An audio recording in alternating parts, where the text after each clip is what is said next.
child abuse survivor shares how hero aunt saved her life. A padlock. That was a part of my childhood. It is a core memory for me. Other children had dolls, dump trucks, and wooden rocking horses in their childhood. And well, for me, I had a padlock on my door. Not to keep anyone out, but to keep me in. Away from the bathroom. Away from the kitchen. I was put away. Locked away, actually. I was locked away in my bedroom. Where urine soaked the corner bedroom floor. Where endless hours passed and no matter how much I cried to be let out, no one was coming. I was raised by people who should have never reproduced. For the years I was in their care, I have endless memories of how I almost didn't make it to the next day.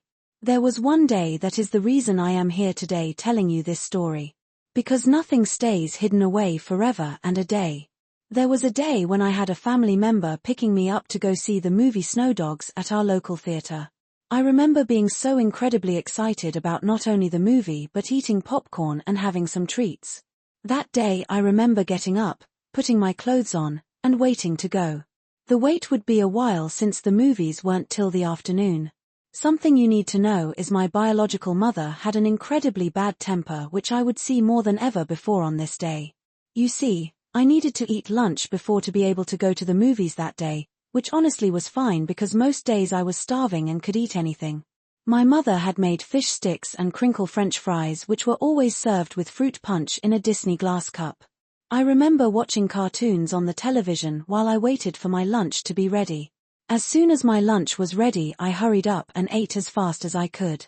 The only problem was there was too much food on my plate and I honestly could not eat one more bite. I had an extremely full stomach. I remember telling my mother this and as soon as I told her, I regretted saying anything.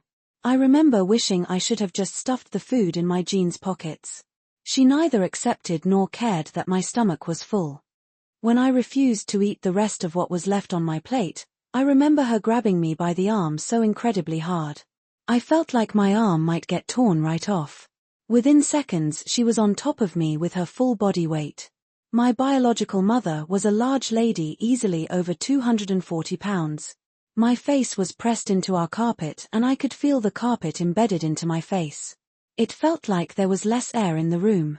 Tears started to stream down my face as I gasped for air and with every gasp of air I took, a fish stick and French fries got rammed into my mouth. I was choking. I could not breathe. The entire time my mother stayed in a full calm rage but also lost complete control of how much abuse she was putting me through at that moment. When I tell this life event to others I always say I almost died that day. I almost left this world and would be just another grave with a horrendous story of what happened when no one was looking. I thought I was a goner and my story was coming to an end. I felt like air would never hit my lungs again. But I have someone to thank for the life I currently have because, without her, I would not be here to tell this story. A single knock came at the front door. The lady was my aunt and she became so much more than that to me. She became my sister and my lifeline. She had come to pick me up for the movies and was a little earlier than expected. My aunt walked into the house and immediately knew I was in trouble. She knew she walked into something awful. I can never repay her, but will spend the rest of my life saying, "Thank you for saving me then, so I can have the life I do now." As soon as my mother got off of me, I ran to the basement, winded but desperate to get to safety. I locked the basement door and held onto the doorknob for dear life. My mother was a master manipulator. She attempted to pretend like everything was okay, but my aunt knew the truth. My aunt saved my life. Or let's say, my aunt gave me a life away from the people who abused me. That day my aunt took me away from the house that had caused me so much harm and from that moment on, everything changed. No padlock on my bedroom door. No more verbal, physical, or mental abuse. No more starving one day and being force-fed another. My life was about to be normal, which was incredibly exciting and refreshing for me.